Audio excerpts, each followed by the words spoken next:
everyone, this is Rainer here and welcome back to the weekly market analysis. So this week I'll be looking to do things slightly different from what I usually do. This week we'll be covering more on a macro perspective. So the different markets we'll be covering this week is namely the foreign currency majors. We'll look at the agriculture, we'll look at the bond markets as well as the indices markets. So by doing this is actually to give you an idea of, a feel of what the other aspect of the financial markets are looking at right now, where the opportunities are, where the volatility is, and perhaps you could actually find better trading opportunities rather than just simply focusing on one sector. So that's what I hope to achieve this week, and I hope you guys enjoyed it.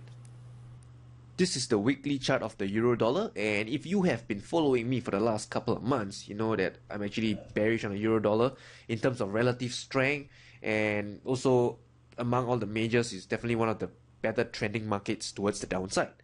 So something to highlight to you is that since the high and where price currently is trading right now, it's fallen close to about 20%. So something to take note of, right? In terms of pips, it's fallen about 2,800 pips. So this is actually more than enough information to tell you that it's actually one of the relatively weaker currency markets out there. So euro dollar, look to short the market, and that's my take on it. So next up, pound dollar weekly. Again, it's in the downtrend, but in terms of relative strength, it's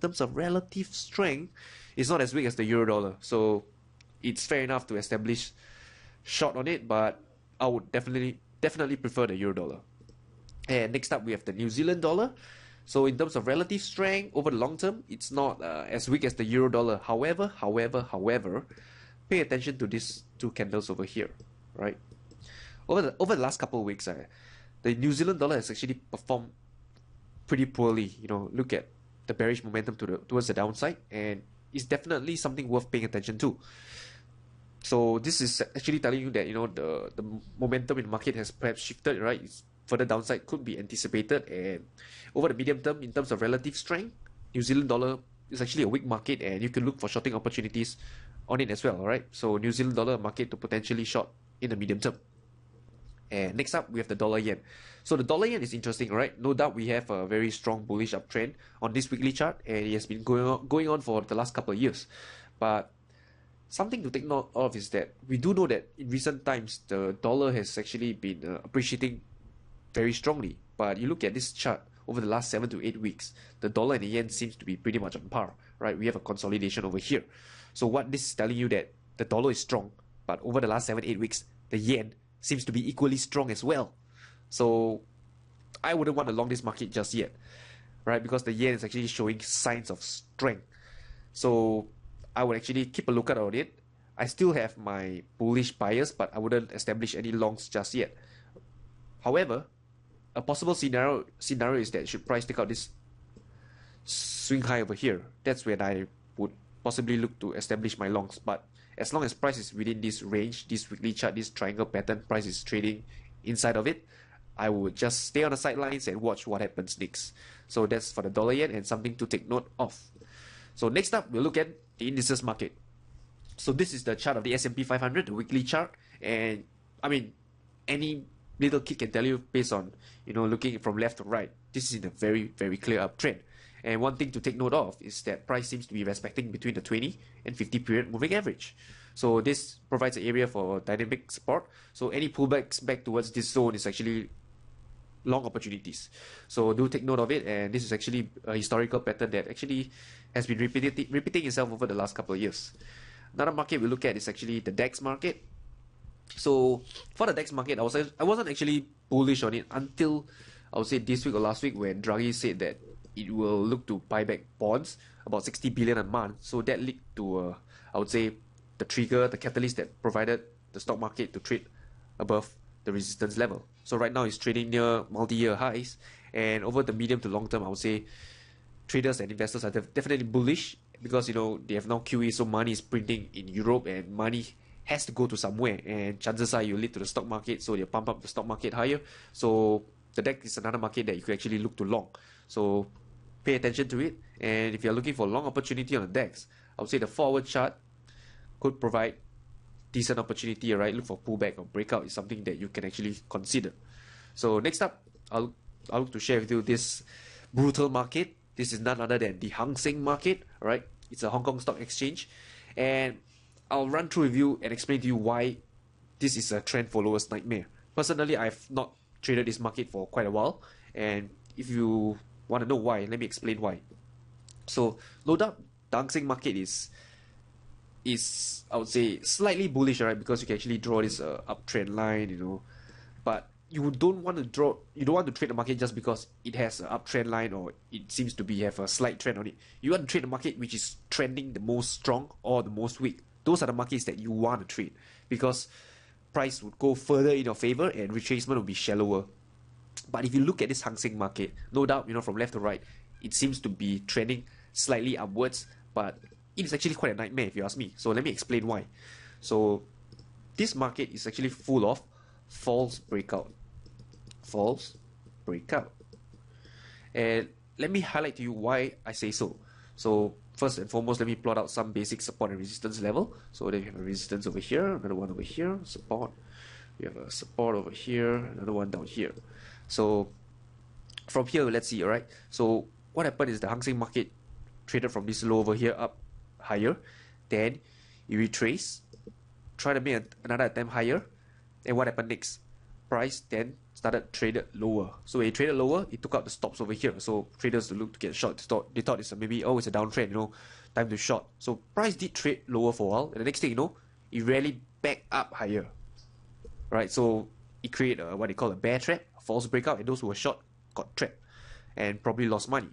Then similarly, likewise, price then traded higher, and what happened was that price took out this traded higher and took out this high over here. So it ran and stops higher. So traders who once again thought that price is trading higher, you know, another trend could be established. Perhaps instead of a false breakout earlier, now could be an uptrend instead. So those who got long went long, and what happened next is again they got trapped as price traded lower once more. So once again, price traded lower once more, and you notice this chop range once again. And you notice once more over here, it took out the stops over here and over here, right? So another false breakout towards the downside before trading higher.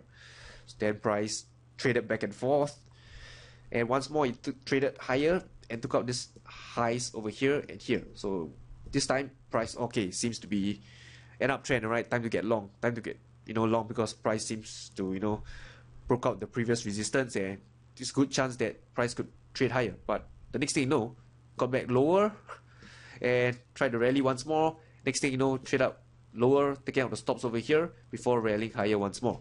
So this market is simply brutal from a trend following perspective, because whenever it takes out the high, it only creates a false breakout, and then it takes out the low, create another false breakout towards the downside before, you know, just create a lot of whipsaw price action. A market I'll stay out of, and I won't be surprised if, you know, in the coming weeks price does trade higher, taking out the stops over here before trading back lower, taking out the stops over here before trading back into the range once more. So that's my guess on the Hang Seng market, a market I'm staying out of because I'm a trend follower. So if you're a trend follower, I would say the Hang Seng market is a market that you wouldn't want to look at the moment. So next up, market closer to home, right? The Singapore stock market, and again, similar price action as the Hang Seng market, right? You can plot basic support and resistance here, over here, and you can see how the stop hunt also goes similarly as the Hang Seng market, right? Traded lower, taking out the stops over here, then it rally higher. Next thing you know, it traded lower once more, taking out the stops over here, then it rally once more here. So it traded up to high of here, getting out the stops and here and here. Then it traded lower, traded higher once more, and now it's stuck between this range, resistance and support. So a market that I'll stay out of and not trade. But for those traders who are actually like to trade range markets, alright, mean reverting, I would say the Hang Seng and the local Singapore stock market could be markets that you could consider looking at, right? But not for a trend follower like me. So next up, let's look at the agriculture market, right? This is the market of wheat. Definitely not much paying attention to. Look at the weekly chart, you can see that the bearish momentum is actually picking up on the wheat market, right? You can see over the last 5 weeks, you know, price trading bearishly towards the downside. And it's a market that I feel that there is a shorting opportunity. And in fact, I'm actually short right now, and where I got short was, you can look at, based on the 4-hour chart, you can see there are trading opportunities to short when price retests back towards the 20-50 period moving average. So a wheat market is something I hope you can pay attention to, because most traders don't really trade it because it's actually somewhat a market that they've never heard of, they've never seen before, but still trend trading opportunities does exist down here. So next up, soybean markets. Again, it's in a downtrend, but in terms of the volatility is not as much as what we've seen in wheat earlier, right? Looking at the last couple of weeks, the candle seems to be quite small, so not much momentum or not much interest in this market just yet. But nonetheless, it's good to have a bias. So when volatility does pick up, you know when to get short on the soybean market. And the last sector we'll be looking at is actually the bond markets.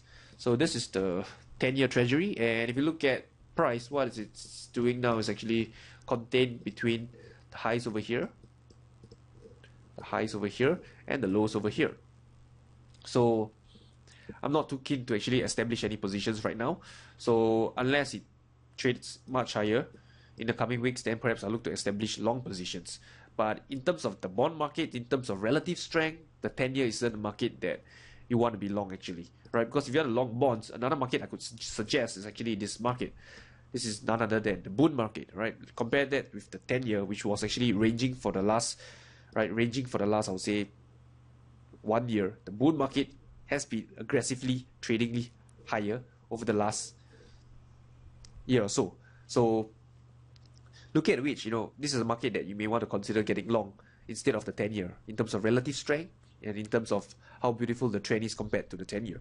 So also pay attention to the 20-period moving average, right? Price has not yet tested it ever since it took off, right? So the red line is actually the 20 EMA, the red line. So price has actually been above the 20 EMA and has not come back to retest it once more. So trading opportunity wise, I'll look to forward chart, and you can notice a pattern down here again. So repeatable pattern, and you can see how price actually respect the 20 and 50 period moving average once more. So something you can actually pay attention to is the bond market. So that's all I have for you guys this week. Alright, it's been quite a long video. My throat is pretty dry. I hope you find this information useful and how you can actually better plan your trend trading opportunities across these vast financial markets. So with that, I wish you guys good luck and good trading. I'll talk to you soon.